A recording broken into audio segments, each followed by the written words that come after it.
तो भाई लोग नमस्कार। इस वीडियो में हम लोग एज ऑलवेज बात करेंगे शेयर बाजार के बारे में। एंड अगर आप लोग आज के बाजार का हालचाल देखोगे तो वही एक्सपायरी था सेंसेक्स का एंड भयंकर वॉलेटिलिटी। खुला हमारा बाजार निफ्टी के हिसाब से हम देख रहे हैं, खुला 23,080 पे गया, 23,300 तक, फिर बंद हुआ 23,150 के आसपास। तो जो इतना बड़ा वॉलेटिलिटी रहता है एक्सपायरी डे के दिन, ये कहीं ना कहीं हमको बताता है कि कहीं ऐसा तो नहीं है कि जो पीछे हमने जेन स्ट्रीट को पकड़ा था उसी तरीके के और 10-12 जेन स्ट्रीट मार्केट में जो एक्टिव हो चुका है। मैं ये नहीं बोल रहा हूँ कि हमारे मार्केट को मैनिपुलेट किया जा रहा है या फिर मैनेज किया जा रहा है, बट स्टिल कहीं ना कहीं दिमाग में एक तो क्वेश्चन रेज होता है, क्योंकि पिछले साल का जो डेटा निकल के आया था उसमें उसके अकॉर्डिंग 1,40,000 करोड़ का घाटा किया इंडियन लोगों ने, जो कि जिसमें से कि जेन स्ट्रीट ने अकेले 40,000 करोड़ का मुनाफा किया।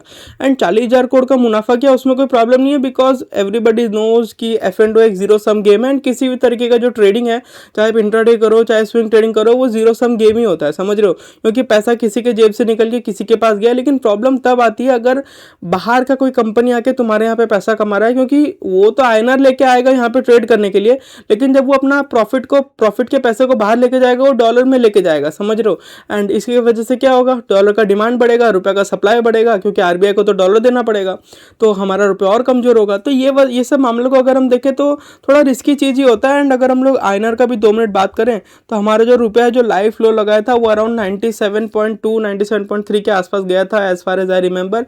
एंड इस वक्त हम लोग वापस से कमज़ोर होकर 95.3 के आसपास, रदर 95.7 के आसपास पहुंच गए। यानी कि लाइव फ्लो से हम लोग सिर्फ और सिर्फ 1.5 या फिर 1.6 रुपीज़ के आसपास ही मजबूत होंगे।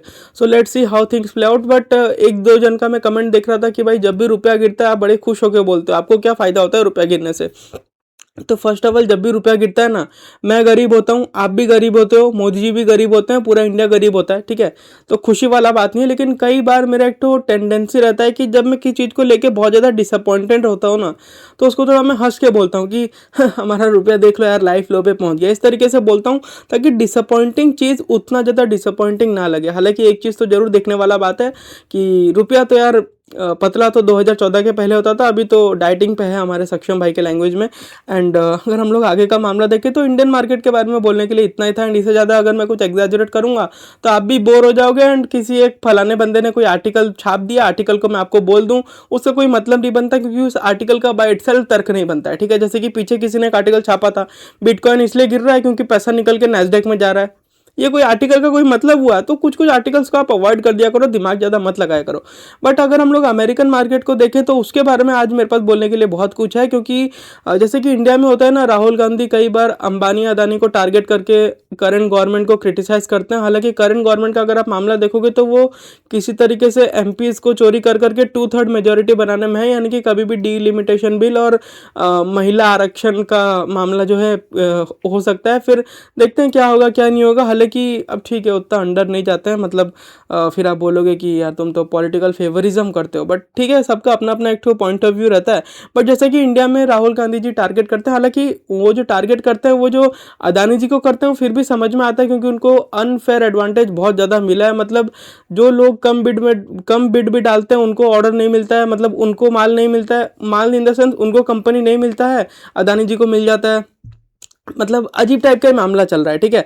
बट अगर आप देखोगे तो यहाँ पे आई गेस मैं थोड़ा उल्टा बात बोल दिया, यानी कि जैसे कि पीछे वेदांता का मामला हुआ था, उन्होंने ज़्यादा पैसा देने का ऑफर किया था, बट स्टिल अदानी जी को कंपनी मिल गई। एंड फिर वेदांता के ऊपर कोई, मतलब अनिल अग्रवाल जी जो कि वेदांता के मालिक हैं, उनके घर में कोई ईडी का रेड वगैरह पड़ गया मनी लॉन्ड्रिंग केस के चक्कर में। हालांकि ज़्यादा खटपट करेंगे तो ये सब तो मामला होना ही है। मतलब जैसे कि मैं बोला कि अनफेयर एडवांटेज तो वेदांता को आई गेस अदानी जी को बहुत ज़्यादा मिलता ही है, तो उनके खिलाफ अगर बोलते तो समझ में भी आता है। लेकिन जब भी अंबानी जी के खिलाफ कुछ बोलते हैं ना राहुल गांधी, तो मेरे को बड़ा ही अजीब सा लगता है। मतलब यार वो आदमी डिजर्व करता है। मतलब अगर आप देखोगे इंडिया में अंबानी जी के जितना बड़ा रिस्क कौन सा बिजनेसमैन ले रहा है?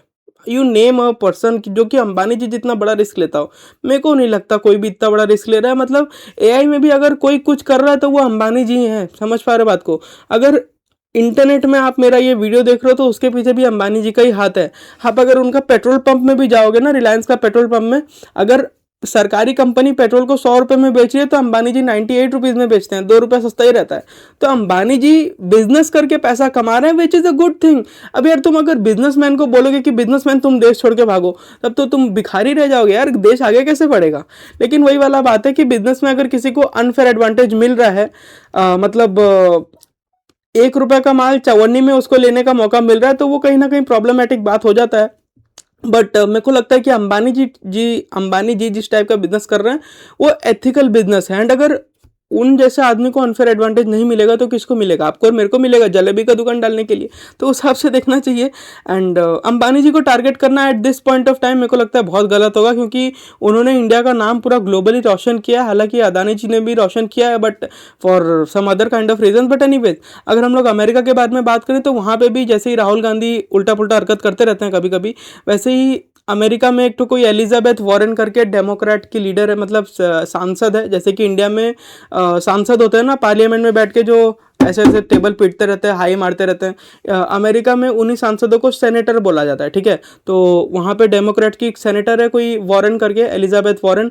उन्होंने बोला कि जितनी भी कंपनीज है उन सभी को बोलना चाहिए कि तुम्हारा एआई एक्सपोजर कितना, यानी कि तुमने एआई कंपनीज में कितना पैसा डाल रखा है, ताकि हमको पता तो चले कि जो एआई का बबल है इतना जोर से इनका जो रेवेन्यू बढ़ रहा है, वैल्यूएशन जो बढ़ रहा है वो किस तरीके से बढ़ रहा है। ऐसा तो नहीं है ये लोग अपने अंदर ही पॉन्जी स्कीम चला रहे हो, समझ पा रहे बात को। क्योंकि वहाँ पे माइक्रोसॉफ्ट और गूगल दो बड़े इतने जाइंट्स है, ये लोग अकेले पूरा का पूरा पॉन्जी स्कीम चलाने का दम रखते हैं। क्योंकि इनको क्या करना है, शेयर छापना है, देना है, शेयर छापना है, देना है। और इनका शेयर्स में इतना ज़्यादा लिक्विडिटी है कि आप धप से अगर $2 बिलियन का भी माल बेचोगे तब भी बिक जाएगा, समझ पा रहे बात को। तो उस हिसाब से आपको देखना चाहिए। तो ये कहीं ना कहीं रिपब्लिकन्स के हमारे ट्रम्प भाई साहब है, तो अगर डेमोक्रेट वाले सब उल्टा पुल्टा बात बोलेंगे तो ऑब्वियसली ट्रम्प को चुभेगा, रिपब्लिकन्स को चुभेगा। क्योंकि देखो इलॉन मस्क का आईपीओ आने वाला है, ठीक है, स्पेसएक्स का आईपीओ आने वाला है। एंड पब्लिकली ट्रम्प जो भी बोले, पब्लिकली इलॉन मस्क जो भी बोले, आपको ही पता है, मेरे को ही पता है, दोनों एक ही चड्डी के चट्टे बट्टे हैं, समझ पा रहे बात को। मतलब ऑब्वियसली हर एक बिजनेसमैन चाहेगा कि मेरा पब्लिक परसेप्शन ऐसा ना बन जाए जिसमें कि लोगों को ये क्लियरली पता चले कि भाई मेरे को तो पूरी तरीके से पॉलिटिकल अनफेयर एडवांटेज मिल रहा है। जैसे कि इंडिया में क्लियर है कि अदानी जी को अनफेयर पॉलिटिकल एडवांटेज मिल रहा है, but still because Indians have no guts to speak against. लेकिन अमेरिका में ऐसा मामला नहीं है, अमेरिका में लोगों के पास गट्स है अगेंस्ट बोलने के लिए, ठीक है। बट अगर उसी बीच डेमोक्रेट्स ऐसा मामला क्रिएट करेंगे तो ऑब्वियसली इलॉन मस्क को प्रॉब्लम होगा। अगर इलॉन मस्क को प्रॉब्लम हुआ तो डोनाल्ड ट्रंप को भी प्रॉब्लम होगा। एंड अगर आप देखोगे तो नवंबर में मिड टर्म इलेक्शन आ रहा है, स्पेसएक्स का अगर आईपीओ नहीं आया तो क्या पता डोनाल्ड ट्रंप को फंडिंग ना मिले। क्योंकि देखो ये तो बहुत ज़्यादा क्लियर है कि मिड टर्म में वो हारने वाला है। एंड साथ साथ अगर आप देखोगे तो इसराइल में भी इलेक्शन है सितंबर में, यानी कि बहुत ही हाई चांस है कि नेतन्याहू वहाँ से हट जाएंगे, ठीक है, बहुत हाई प्रोबेबिलिटी है। बट यार ऑब्वियसली अब ईवीएम हैक करके तो कोई भी इलेक्शन जीत ही सकता है। तो उस टाइप का मामला क्या पता है इसराइल में भी हो जाए, क्योंकि इसराइल तो दुनिया का सबसे बड़ा टेक में जो जिस कंट्री का नाम होता है, one of the biggest Israel है। आपको पता होगा पेगासस, वो किसी भी सिस्टम को हैक कर सकता है।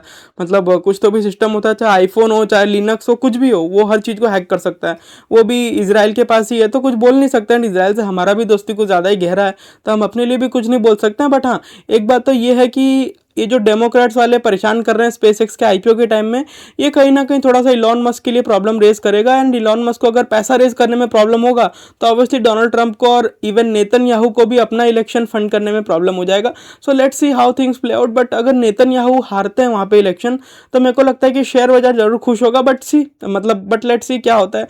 किसी भी चीज़ को गारंटी के साथ तो बोल पाना थोड़ा सा मुश्किल ही है। बट हाँ, जिस हिसाब से बातें चल रही है मैं आपको वही बता रहा हूँ। एंड साथ साथ एक चीज़ देखने वाला ये भी है कि माइकल बरी जो है वो जो 2008 का क्रैश को 2000 से प्रेडिक्ट करना चालू किए थे। मतलब ईयर 2000 में उन्होंने बोल दिया था कि बहुत बड़ा हाउसिंग क्रैश आने वाला है। लेकिन अगर आप देखोगे तो ईयर 2000 से लेकर 2008 तक हाउसिंग कंपनी थी, हाउसिंग फाइनेंस कंपनी थी रेदर, वो 100x के आसपास का रिटर्न दिया था। मतलब हाँ, 2008 में क्रैश आया एंड फिर उसके बाद बंद भी हो गई। मतलब बंद तो नहीं है, मतलब पूरा बैंकरप्ट ही हो गई कंपनी। अभी भी अगर आप देखोगे तो अपने ऑल टाइम हाई से अराउंड 80-90% के आसपास वो नीचे ही है। लेकिन भाई बैंकरप्ट होने के पहले कंपनी ने 100x का रिटर्न दिया था, उसके बारे में कोई बात नहीं करता है। एंड वही माइकल बरी जो है वापस से ये बोलने लग गए हैं कि असल में जो भी एआई रिलेटेड कंपनीज है, ये लोग जितना अपना प्रॉफिट दिखा रहे हैं असल में उतना इनका प्रॉफिट होना नहीं चाहिए। एग्जाम्पल हम लोग एनवीडिया का लेते हैं। वो ये बोलते हैं कि एनवीडिया जो चिप मैन्युफैक्चर करती है ना, उन चिप्स को बनाने के लिए जो ज़्यादा डिज़ाइन करने के लिए, क्योंकि एनवीडिया चिप डिज़ाइन करता है, मैन्युफैक्चर तो TSMC सी करता है। उन चिप को डिज़ाइन करने के लिए जो मशीनरी, जो जीपीयू उसका रिक्वायरमेंट है वो बहुत जल्दी आउटडेटेड हो रहा है। यानी कि ये लोग जो एसेट्स अपने बैलेंस शीट में रखे हैं उनमें जितना ज़्यादा डेप्रिसिएशन चार्ज करना चाहिए उतना ज़्यादा ये लोग चार्ज नहीं कर रहे हैं। जहाँ पे ये लोग अपना ज़्यादा डेप्रिसिएशन चार्ज करेंगे इनका प्रॉफिटेबिलिटी गिर जाएगा। तो माइकल बरी बोलते हैं ये लोग जानबूझ के कम डेप्रिसिएशन चार्ज करके अपना वैल्यूएशंस को इन्फ्लेट कर रहे हैं।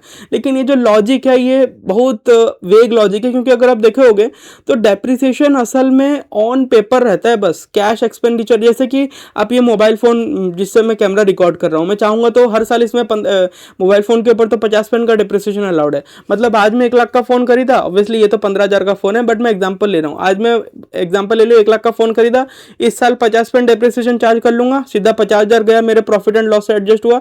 फिर अगले साल और 50% ऐड करूँगा यानी कि 25,000 गया, फिर अगले साल और 50% यानी कि 12,500 गया। ऐसे ऐसे करके मैं करूँगा, ठीक है। लेकिन माइकल बरी बोलते हैं कि इन लोग को असल में चार्ज ज़्यादा करना चाहिए। जैसे कि मेरे को मान लो कि माइकल बरी मेरे को बोल रहे हैं कि तुमको 50% चार्ज करना चाहिए लेकिन तुम सिर्फ 20% ही चार्ज कर रहा है। यानी कि 50,000, 1 लाख के फ़ोन में फर्स्ट ईयर में 50,000 रुपये डिप्रिसिएशन चार्ज करके उसको पीएनएल से हटाने की जगह मैं सिर्फ और सिर्फ 20% ही चार्ज कर रहा हूँ, यानी कि सिर्फ 20,000 ही हटा रहा हूँ 1 लाख में से। समझ पा रहे हो बात को? तो ये वाला जो है असल में मैं फ़ोन 1 लाख का खरीद लिया, अब मैं उसमें डेप्रिसिएशन चार्ज कर रहा हूँ नाम का, लेकिन वो असल में थोड़ा ना मैं खर्चा कर रहा हूँ। मैं थोड़ा ना जा रहा हूँ कि भाई फ़ोन का सर्विसिंग पे मैं 20,000 खर्चा कर दिया, या अगर मैं पूरा 50% का डेप्रिसिएशन ले रहा हूँ जितना लेना चाहिए, ऐसा थोड़ा ना कि मैं 50,000 सर्विसिंग पे खर्चा कर दिया। वो बस नॉन कैश एक्सपेंडिचर होता है, मतलब आप पीएनएल में बस उसको डाल देते हो टैक्स बचाने के लिए, दैट्स इट। मतलब अजीब सा ही बात है, लेकिन हाँ कहीं ना कहीं अगर आप देखोगे तो बात सही भी है, क्योंकि अगर जिन मशीनरी को एनवीडिया यूज़ कर रहा है डिज़ाइन करने के लिए चिप्स को, अगर वो आउटडेटेड हो जा रहा है तो उन लोग को ऑब्वियसली अपने उन मशीनरी को सेकंड हैंड भाव में सस्ते में बेचना पड़ेगा। तो लॉजिकली तो एनवीडिया को ज़्यादा डेप्रिसिएशन चार्ज करना चाहिए। बट ये सब भविष्य की बातें हैं, भविष्य में पता चलेगी, जब क्रैश होगा तब पता चलेगी कि असल में माइकल बरी सही थे कि नहीं थे। लेकिन एक बात तो श्योर है, अभी नहीं तो शायद 5 साल के बाद 6 साल के बाद क्रैश तो आना ही आना है एआई में, क्योंकि जो हिसाब का वैल्यूएशन है ये सस्टेनेबल कोई हिसाब से नहीं है। मतलब अगर आप अमेरिका का बफेट इंडिकेटर का बात करें हम लोग, तो ऑलरेडी वो 230% के आसपास का चल रहा है। यानी कि अमेरिका का जो जीडीपी है वो लगभग $30 ट्रिलियन के आसपास का है, और उनका जो स्टॉक मार्केट का सारी कंपनीज का जो कलेक्टिव मार्केट कैपिटलाइजेशन है वो 70 ट्रिलियन डॉलर के आसपास का है। समझ पा रहे बात को? एंड उसमें अगर स्पेसएक्स का आईपीओ आएगा वो एक्स्ट्रा 2 ट्रिलियन को ऐड कर देगा। तो आप सोच के देखिए उनका बफर इंडिकेटर किस हिसाब से बढ़ने वाला है। मतलब सीधा ही उनका बफर इंडिकेटर 3-4-5 मिनट से ज़्यादा शूटअप कर जाएगा। एंड फिर एंथ्रोपिक का आईपीओ आएगा, उसकी वजह से और शूटअप करेगा। फिर ओपन एआई का आईपीओ आएगा, फिर और शूटअप करेगा। अभी तो बहुत सारे आईपीओ आने बचे हुए हैं भाई। एंड पीछे बात हो रहा था कि गूगल जो है अपना क्रोम को अलग करेगा, तो क्रोम को अलग वैल्यूएशन मिलेगा। तो गूगल का वैल्यूएशन मेरे को नहीं लगता कि ज़्यादा कम होगा, लेकिन क्रोम को बहुत ज़्यादा वैल्यूएशन मिल जाएगा, ठीक है। तो वो उनका बफर इंडिकेटर को वैसे इंक्रीज करेगा। तो बहुत बड़ा बबल तो क्रिएट हो रहा है, लेकिन बबल क्रिएट होने के पहले कितना बड़ा होगा, कितना एक्स आपका रुपया बन जाएगा, वो नहीं बोल सकते। तो अभी से क्रैश के बारे में सोचना मेरे को लगता है कि थोड़ा बेवकूफ़ी होगा, लेकिन हाँ कभी ना कभी क्रैश तो आना ही है। एंड जैसे कि मैं आपको बोला कि माइकल बरी ने ईयर 2000 से बोलना चालू किया था कि भाई हाउसिंग क्रैश आने वाला है, लेकिन वो क्रैश आने के पहले स्टॉक्स 100x तक हुए थे। उसके बाद 2008 में फिर हज़ारों कंपनीज बंद भी हुई, वो बात अलग है। बट इतना ही रखते हैं यार इस वीडियो में। एंड अमेरिका का एआई बबल जब फटेगा तब हम भी यही होंगे, आप भी यही होंगे। देखते हैं क्या मामला होता है, क्या इंडिया में पैसा आता है कि नहीं आता है। So let's see how things play out. But हाँ आज का वीडियो थोड़ा टेक्निकल हो गया, समझ में आया होगा तो ज़रूर बताना। एंड मेरे को लगता है कि आज का जो डिस्कशन था हमारा थोड़ा एक तो इंटरेस्टिंग था, बट ऑब्वियसली आपका पर्सपेक्टिव थोड़ा अलग हो सकता है। नमस्कार।